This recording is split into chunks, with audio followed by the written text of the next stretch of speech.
Hi, Dennis Jones is my name. I'm here today with Dr. Bruce Ellis to have a chat about mentoring and mentorship and the benefits of having a mentor or a number of mentors. Bruce, would you like to share your experience in this space?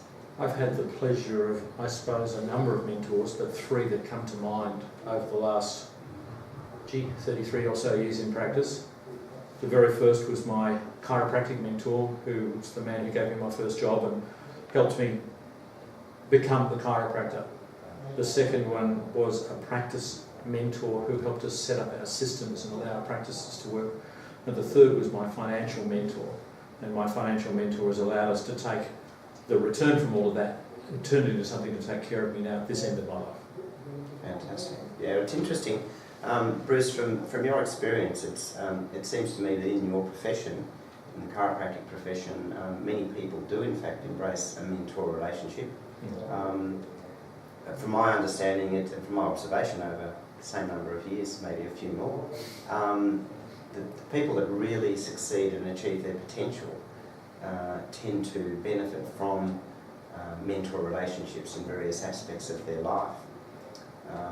Although some people are fiercely independent, and once again in your profession, there is a number that insist on going their own way, and perhaps on some of those occasions mistakes are made that perhaps a relationship with a mentor may have helped avoid. Well, if you think about it, you can reinvent the wheel as many times as you want, but if somebody's already been there, they've got an idea of what the pitfalls are, they can guide you past some of those little traps and make it a great deal easier. You can have a bumpy ride, you can have an easy ride. And me, I'm slack, I like a nice easy ride if I can get it. And certainly the help I've had through my working life has allowed me to have that easy ride. And to get the benefits at the end too, which has been great.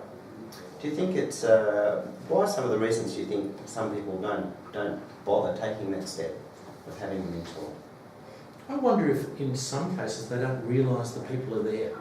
Because they're not open to the thought, they don't go looking. If they don't go looking, well, of course, they don't find it. In my case, when I needed the financial mentor, I'd actually known about that financial mentor for many, many years and hadn't thought I needed that help until finally I got to the point where it was obvious I did need it. And then when I took that help, it made life so much easier. No, that's great. It's interesting. Sometimes we don't know what we don't know. And often it takes someone that's perhaps a little more experienced and a bit wiser in that space, whether it be in business or the clinical side of chiropractic or professional practice, or indeed on the financial space. It takes someone with that objectivity. Characteristics of a good mentor. Someone who can listen, preferably somebody with good knowledge, somebody who can simplify things and sometimes drip feed, but sometimes actually then just sort of say, hey, hang on a minute, have you thought about what you're actually talking about? Do you realise what you're saying is not actually what you want to achieve? So sometimes it has to be that person who can pull you up a little short. Maybe challenge you. Yeah, most definitely. Cause you to think, but preferably in a nice way. Look, it's interesting, sometimes we get contacted by clients or prospective clients who might ask for advice about a particular project. And in many cases, they're looking for someone to ratify a decision they've already made. Have you ever come across that situation? Multiple times. Yeah. I've actually been caught that way. But if I take it away from personal experience, I can think of at least one colleague who was absolutely certain that what he was doing was so right. And to be honest, he thought it was going to make him a fortune, that he never asked the questions that he would have asked in any other situation. And in fact, thinking about the gentleman concerned, a good friend, he actually refused the advice of friends who went, hang on a minute, have you done your due diligence here? And unfortunately, he's now paying the price for that. He went bankrupt. And that's sort of an ultimate price. Yeah, look, it's very sad. I think there's an old saying, we've got to let people make their own mistakes. Well, my view is that that's okay for some of the minor issues in life.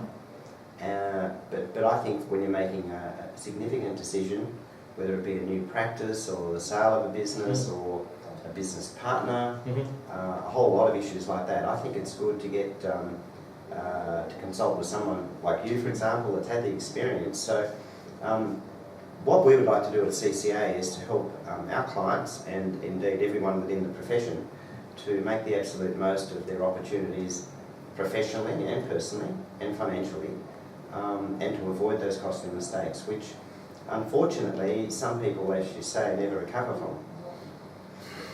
And we can both name several, Yeah. not all chiropractors, but unfortunately enough of them. Yeah, unfortunately it does happen. So certainly from the research I've done in this space about a mentor, mentors can inspire you. Mm-hmm. Often people, from my observation, may not fully believe in their capability and their potential. Mm-hmm. But if you're working with a mentor, someone like you, who has achieved a great deal, then that person, with a degree of, I guess, reality as well, a bit of a reality check, but it's amazing what's possible with the help of someone that has been down that path before. Smooth the path very much and make it a great deal easier to go to the places where we all should aspire to be. What, from the mentor's perspective, what's the benefit? And I know you've helped a number of younger professionals. From your perspective, what's the benefit of mentoring? Every year I have a student come out from RMIT and they're the pick of the pick, and they come out and they actually support me, help me learn, show me the latest bits and pieces, sharpen up my act. Help you with technology? Oh, definitely. Like the screen flashing out a moment behind us and suddenly coming back.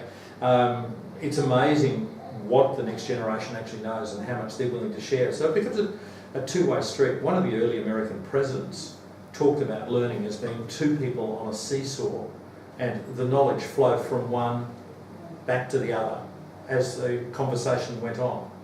And certainly mentoring has been that way for me. Oh, fantastic. Well, thank you very much today, Bruce. We've got to keep this one brief.